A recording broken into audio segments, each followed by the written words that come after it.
Hi, and welcome back to She Builds Her Home. Today we're going to be talking about some more common mistakes homemakers make and how to fix them. Stick around, it's going to be a blast. Mistake number one, not decluttering. Before I started decluttering, it was so overwhelming. No matter what, day in and day out, I would clean, but my house still looked messy. I couldn't figure out why until I started decluttering. Once I started decluttering, I began to see progress. Not decluttering can lead to a lot of stress and overwhelm. You can remedy this by simply taking 5 to 15 minutes every single day and decluttering one area of your house. I like to start in the kitchen, as it is the heart of the home, and work clockwise until I get to the end. And then I take the next room and the next room, and so on and so forth. With as little as 5 minutes a day, you can see a huge difference. When my boys go down for the naps, on the days that I'm not recording, I take about 15 minutes to go ahead and declutter an area of the home. The days that I am recording, I take about 5 minutes while they're napping.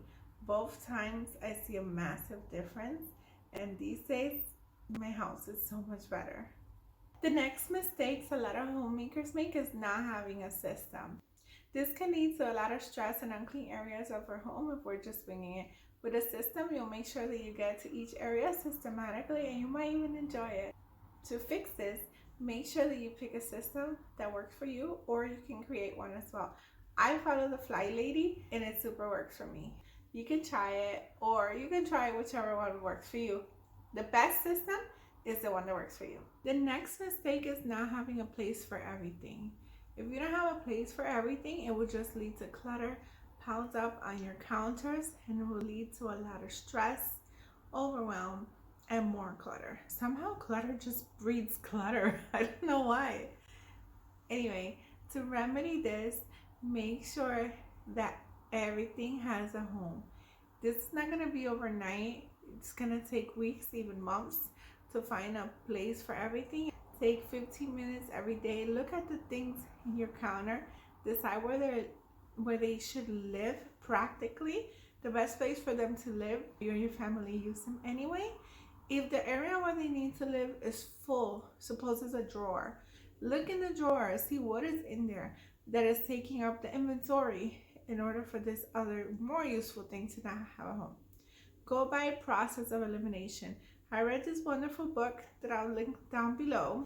It describes how each piece of your home is basically a container. It's supposed to contain the item, and once you see it that way, it's so hard to unsee it. It's not to be overfilled. Once you're out of space, you're out of space.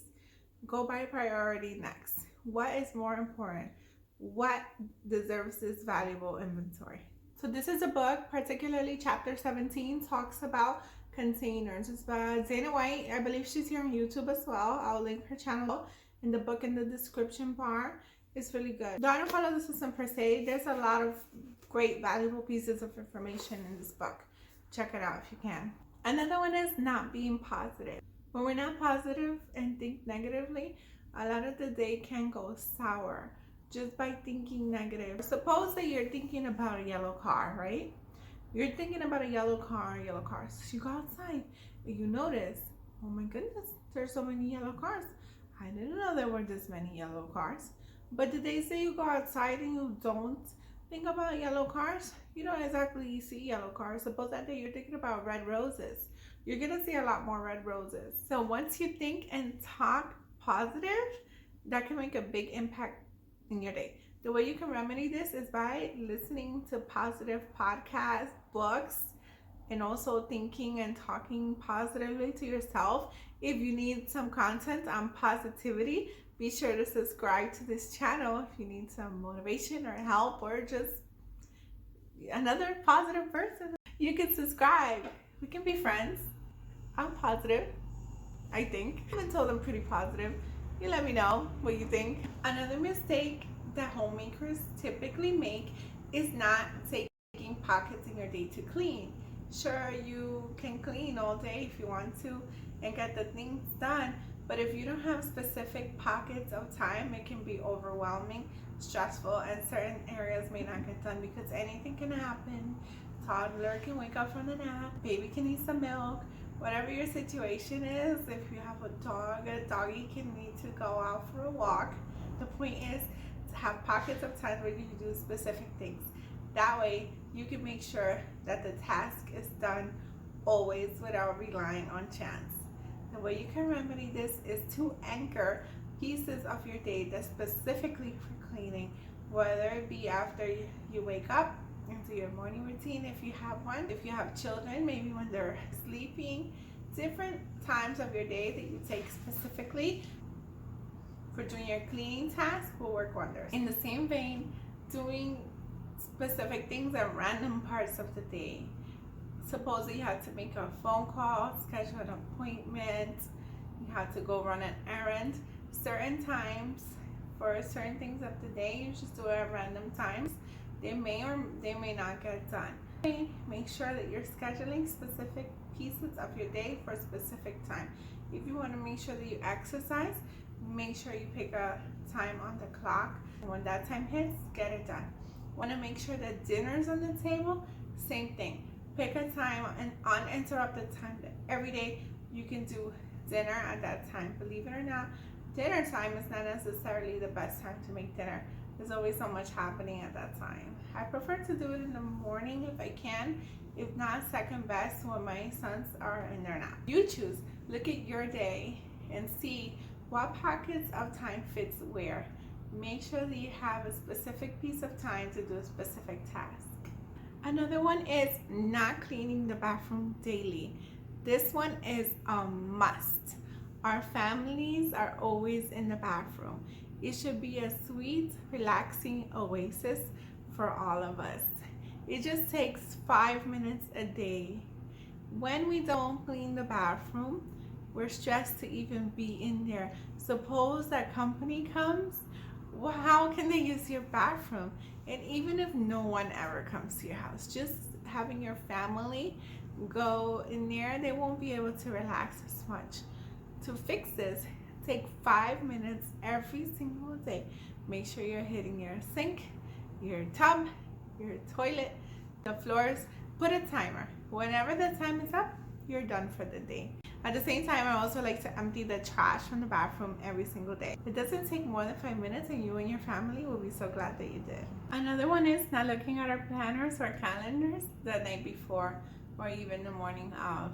If we don't look at our planners and calendars, we can miss a lot of important things, whether it's a birthday, an appointment. It can lead to a lot of overwhelm and unnecessary stress. To fix this, make sure you take 2 minutes a day in the morning and 2 at night in order to ensure that you're not missing any important details. Another mistake homemakers typically make is not batch tasking.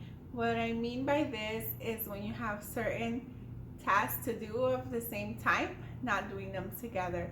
This can lead to a lot of loss of energy and unnecessary time. If you're doing one thing in the morning, another thing in the afternoon, another thing in the evening, it can lead to a lot of loss of time and energy.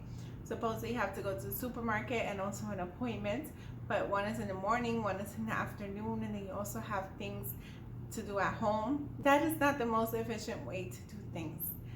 A better way, in my opinion, and saves a lot more time, is if you take all the like tasks and batch them together. When you're cooking, do all your cooking. When you're outside, do all outside. Desk activities with desk activities. All subscribing with your subscribing. Finally, is not unplugging. This can lead to slow, sloppy, and distracted homemaking. To remedy this, we must make sure we unplug from our devices.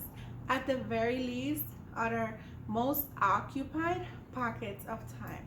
Listen, I know that phone addiction is real, and I'm not minimizing it. However, we do not want to make our phones our idols. We also don't want our home to suffer at the expense of this. So here's a tip. If you're really struggling with your phone, take the first 30 minutes of each hour and don't go on your device at all, for nothing. Unless an emergency is happening and you'll know, do not go. Don't go on your phone at all. After the first 30 minutes, you're free to go. However, don't just leave it there, because as we discussed, it will lead to slow, sloppy, and distracted homemaking. Make sure that you're improving day by day. The cell phone dependency is super bad. That may not work at first, but don't get discouraged. First, do the item that you need to do before getting on the cell phone. That way, you're working on that muscle on staying away from your cell phone for longer periods of time, and your homemaking is getting done. Win-win, right? Okay, so there you have it. Those are some mistakes that homemakers make and how to fix them. Click right here to see part 1 of this video. Thank you so much for watching. If you like what you saw, make sure that you like and comment down below. Subscribe to this channel for more content on homemaking, positivity, and productivity. Until next time, to God be the glory. Bye. You can go ahead and subscribe if you just need another positive person on your team. Be friends.